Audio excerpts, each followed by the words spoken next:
J'ai trouvé pour vraiment pas très cher ce nouveau slot Neo Geo MVS. Vraiment pas cher pour plein de bonnes raisons. Cette fois-ci, c'est un slot bancal, avec une coque endommagée, et surtout, quand on l'allume, on est accueilli par une magnifique erreur Z80 rose. Je commence par retirer l'EPROM du BIOS d'origine, pour la remplacer par celle d'un Neo Geo Diagnostic BIOS. Comme la fois précédente, j'ajoute également la carte avec le BIOS SMA modifié, pour faire un diagnostic croisé entre le processeur principal et la section audio qui est justement pilotée par le Z80. Pour lancer le diagnostic audio, il faut appuyer sur le bouton D au démarrage. Le verdict est, comme les fois précédentes, que le Z80 et le 68000 n'arrivent pas à discuter ensemble.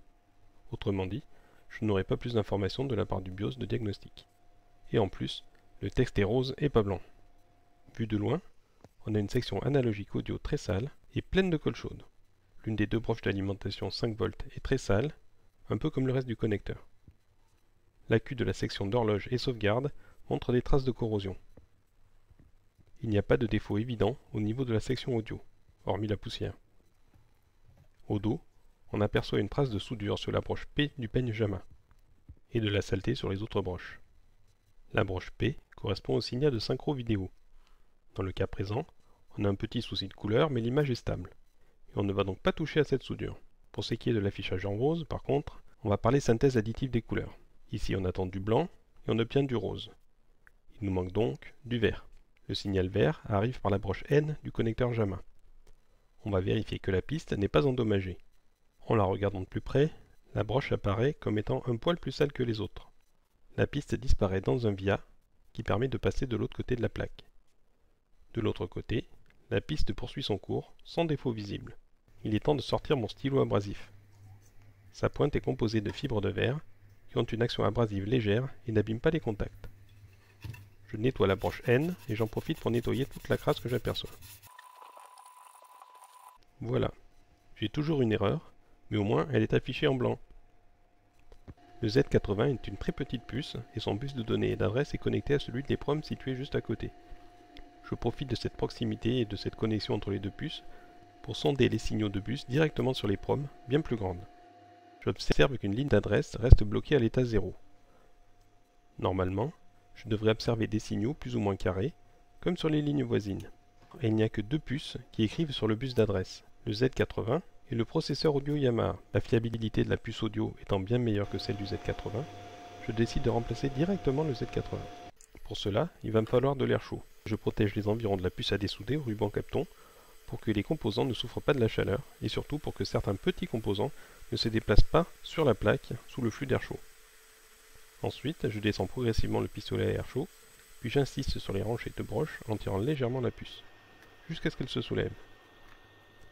Ensuite, j'enlève le surplus d'étain restant sur les pads pour que la nouvelle puce repose bien à plat. Je commence par étaler le flux, puis je passe sur les pads avec un fer chaud et de la tresse à dessouder. Le flux caramélise et je le nettoie à l'alcool isopropylique. Il est temps de mettre le nouveau Z80 en place. Le microscope va mettre d'une aide précieuse pour aligner les broches avec les pads et contrôler mon travail. Une fois l'alignement correct, je recouvre les broches de flux pour augmenter l'effet de capillarité. Le masque de soudure à la surface de la plaque va favoriser la migration de l'étain liquide sous les broches.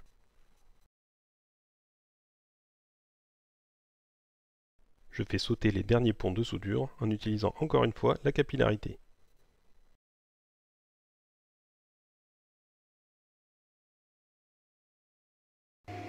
J'observe maintenant du trafic sur toutes les lignes des bus, de données et d'adresses. Avant de refaire un test complet, il faut remonter le support de cartouche qui permet de rebrancher la carte qui porte les prompts de test. Je relance la batterie de test, section audio comprise. Et tout passe. Quelques minutes plus tard, je refais un test et je m'aperçois que le test ne passe plus. Mais pas de panique, j'ai déjà rencontré ce problème. Les prompts de test de la section audio se situant sur une carte externe, le test est très sensible à la qualité des contacts entre le slot et la cartouche. Je dégaine donc ma bombe de nettoyant contact. J'en injecte dans les fentes du port cartouche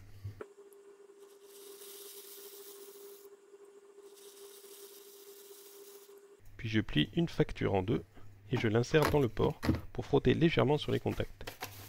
Le papier s'imbibe rapidement de nettoyant.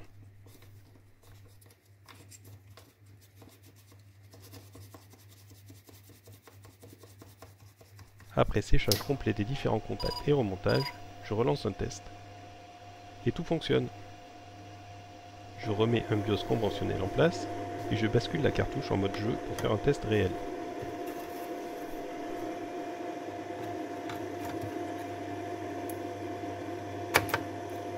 Et c'est super, j'entends un bruit quand je mets des pièces. Ah oui, mais j'entends rien du tout le reste du temps. Il y aurait donc des sons qui passent et d'autres qui ne passent pas. Je vais faire un tour du côté du brochage de la puce audio et mon attention est attirée par la broche numéro 27 de la puce nommée analogue. Je branche ma sonde audio sur la broche analogue et je redémarre le jeu. Le son des crédits sort bien sur la sonde audio. Les sons que l'on entendait sortent donc bien de cette broche analogue. Le wiki NeoGeoDev nous confirme que la YM2610 nécessite un DAC, mais qu'il propose également un synthétiseur programmable qui sort directement en analogique. Et voilà comment ça se passe de manière simplifiée. Le Z80 pilote le YM2610 pour lui faire produire des données audio. Une partie des données audio est de nature numérique, et une partie des données est de nature analogique. Le DAC va convertir les données numériques en données analogiques stéréo, donc sur deux canaux. Un mixeur analogique, composé le plus souvent de résistances et de condensateurs, combine les différentes sources analogiques pour produire un signal mono. Le signal mono est envoyé sur l'ampli audio avant de partir sur le connecteur JAMA pour être relié au haut-parleur de la borne.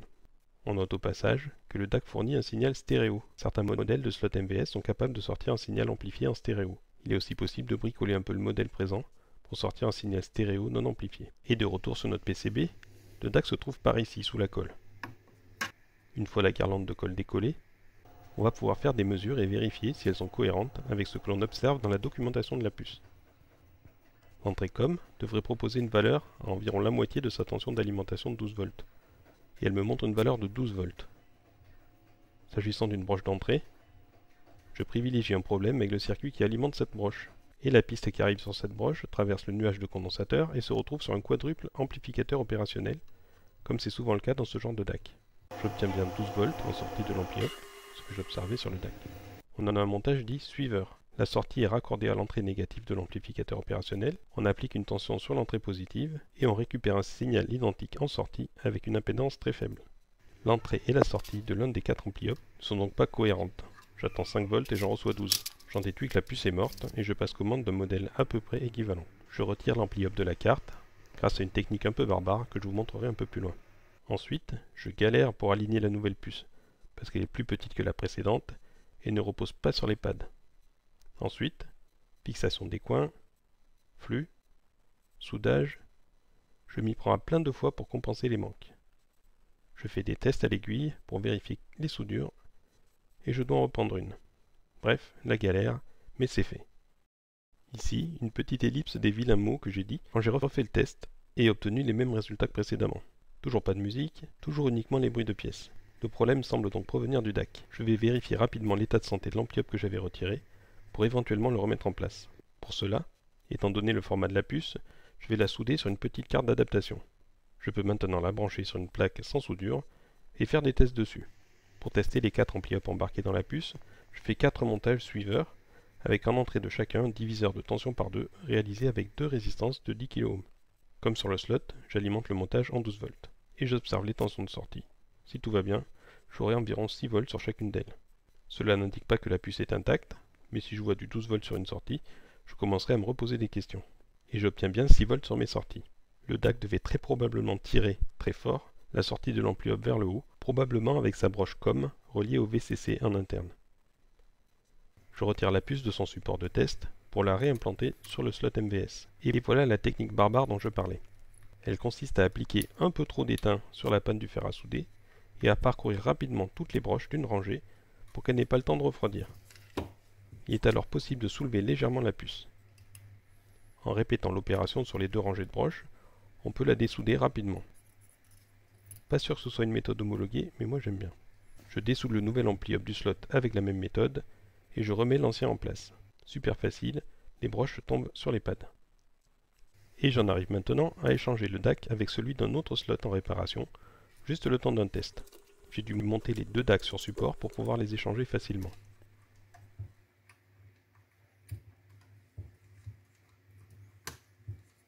Puis il est temps de refaire un test avec ce nouveau DAC.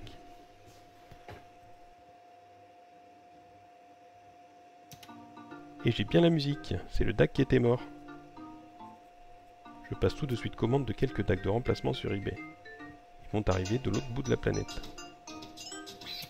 J'ai donc largement le temps de remplacer l'AQ douteux du slot.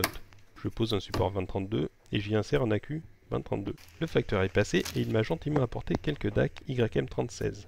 Il est temps de finir cette réparation avec le DAC définitif.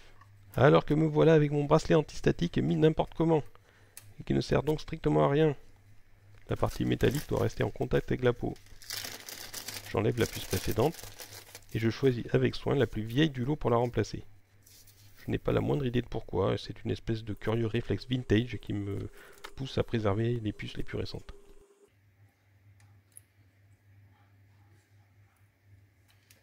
Et c'est fini. Vous le saviez probablement, mais les 4 chiffres en bas à gauche indiquent la date de fabrication des puces. On trouve dans l'ordre l'année et la semaine de fabrication. La puce que je viens de retirer a donc été fabriquée la 14e semaine de 1993, soit la semaine du 5 avril. Je l'ai remplacée par une puce de fin 92. Les 4 autres puces datent de 1994 et les 2 premières sont de la même semaine.